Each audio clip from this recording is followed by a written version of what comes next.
How many students do you guys have typically on a? We typically hover around 50 students or so. We have the capacity to facilitate more than that, but that's where we're at currently.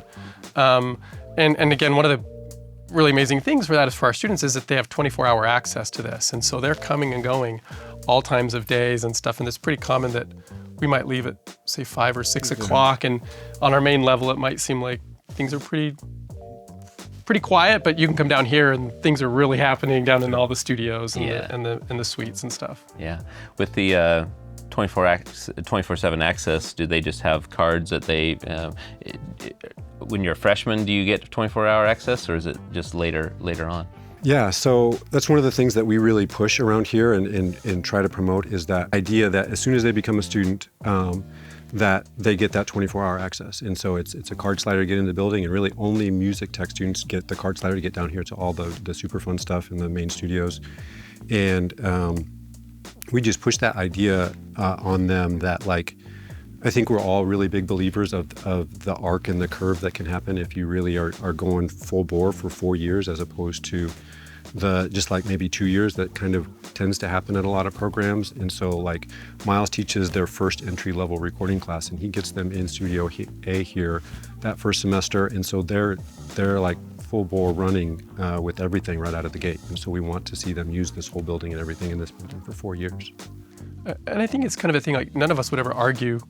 I mean, you can make an amazing record on your laptop in your kitchen, but one of the things that, as you'll see in the facility, it's and this goes to the design that you all worked together to build here, was the fact that there's a community aspect of that. And having worked in large production facilities in large cities and things like that, it's really amazing to see, like, who's working in Studio A today, who's in B, and what's happening here and there, and just that interaction, and the fact that our facility is set up for that. So the students know what's happening in all the different rooms at all the different times and stuff. And so there's really cool collaborations that would not otherwise happen if everybody just went back to their dorm room and just sat on their laptops.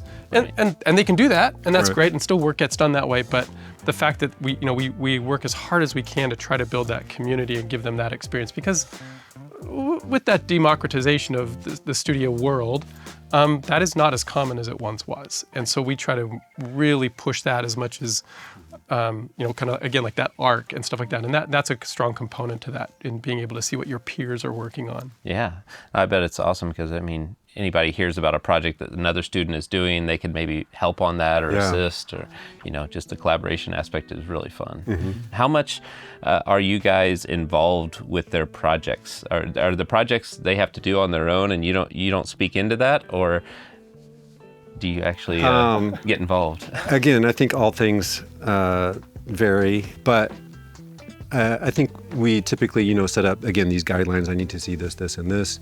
We like, obviously, teach the tools, and then I think the students are good about coming to us for feedback. It might be a class for me.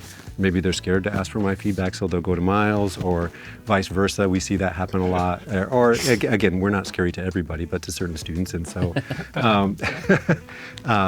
there's a lot of interaction and bouncing ideas off of each other and the other faculty and students. And so it's fun to see. Yeah.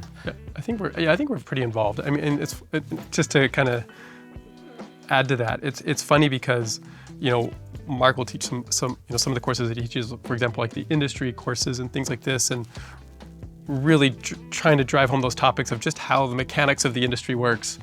And they'll certainly work with Mark, but every now and then they'll come and talk to me about, like, well, what about this and this? And they'll do the same thing with Mark with other recording projects or production projects I have and stuff. But the nice thing about that is they get a wide range of perspective on something like that. But we have a pretty good sense of, like, we're pretty involved in the projects, and we try to provide as much feedback as we can all through the process and things like that. And so again, I mean, just based on the design of all of the studios and everything around here, like, we're all in and around here often. And so as you're walking through, I mean, you see the windows into the studio, into the control rooms, and it's all very visible. again, kudos to you for beautiful design and all of that, but that really lends itself. So you're walking by and you see, oh, they're doing something, or you can see somebody struggling with something, and it's super helpful. I know that was by design with the windows, like there's some windows like the one here to the left of the control room, it just leads to a hallway. And so it maybe wasn't necessary to have that for studio work, but it was also thinking about giving tours of the facility or allowing people to see in and what they're doing. I think if it was all closed off, there'd probably be less collaboration because people wouldn't know what was going on. No, it's fun to always just be able to walk through the basement here and see what's going on. I mean, if I ever want to hide, I can't. I mean, there's no room that people can't find me or see me in. But it's nice to be able to do that. Like if the students need to find us or find other people, I mean, you can do a quick lap and you know who's working, what's going on and stuff. And so it's really fun. That's really awesome.